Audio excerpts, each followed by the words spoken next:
Dans cette vidéo, nous allons examiner 5 façons différentes d'attribuer des couleurs et des matériaux en utilisant l'onglet Modèle dans GrabCAD Print. Pour cela, je vais sélectionner mon premier accessoire, ouvrir l'onglet Paramètres du modèle et j'arrive à mon premier menu disponible, Matériaux du plateau. Celui-ci est assez simple. Je peux choisir n'importe lequel de mes matériaux de base préchargés dans mon imprimante. Dans ce cas, je vais choisir Vero Vivid.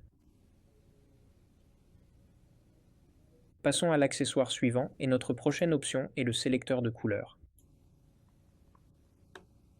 Je peux facilement utiliser le curseur de teinte et l'outil de sélection pour choisir une couleur unique et spécifique ou bien saisir manuellement une valeur X, RGB ou HSLA, ce qui offre une grande flexibilité. Toujours dans ce menu, si j'ai un matériau transparent chargé, dans ce cas Vero Clear, je peux contrôler la transparence du modèle en utilisant le curseur de transparence et vous verrez la modification s'afficher sur mon écran principal. Revenons à l'opaque, et comme j'ai aussi Agilis chargé, dans ce cas Agilis 30 Clear, je peux modifier le niveau de dureté Shore. Alors, rendons cette pièce Shore à 50. Puisque nous utilisons un matériau transparent, plus je rends ma pièce souple, plus elle deviendra transparente. En bas du sélecteur de couleurs, nous voyons une couleur sélectionnée et une couleur réelle. Ceci vous montre la couleur que vous avez sélectionnée sur un écran RVB par rapport à la couleur que vous obtiendrez probablement avec une imprimante CMJN. Passons au troisième accessoire, dans notre troisième menu, les matériaux numériques. Ce menu vous permet de mélanger 2 à 3 matériaux en même temps. Alors, utilisons magenta vif et jaune vif pour obtenir une liste de combinaisons de matériaux prédéfinis. Dans ce cas, je peux aller d'un rouge violacé intense à un orange rougeâtre soutenu jusqu'à un jaune orangé vif. Pour cette partie, je vais sélectionner orange vif. Passons à la quatrième partie et au quatrième menu, l'entrée CMJN.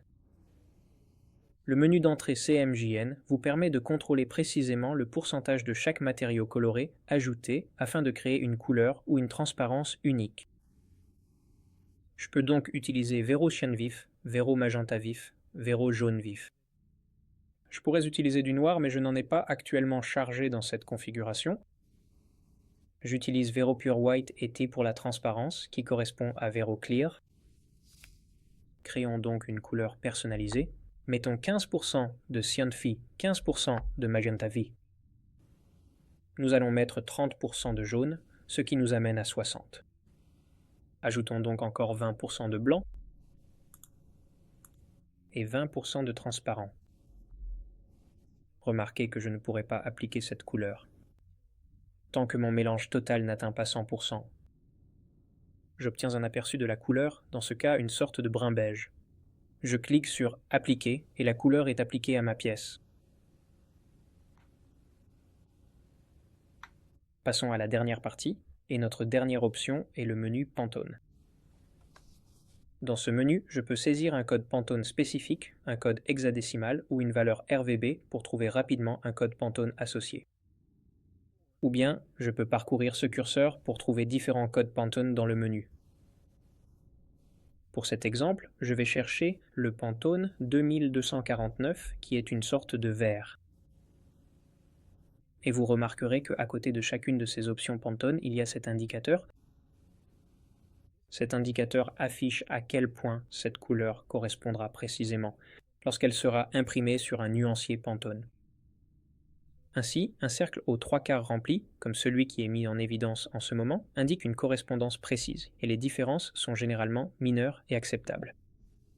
Si nous en cherchons un autre dans la liste, ici nous avons un demi.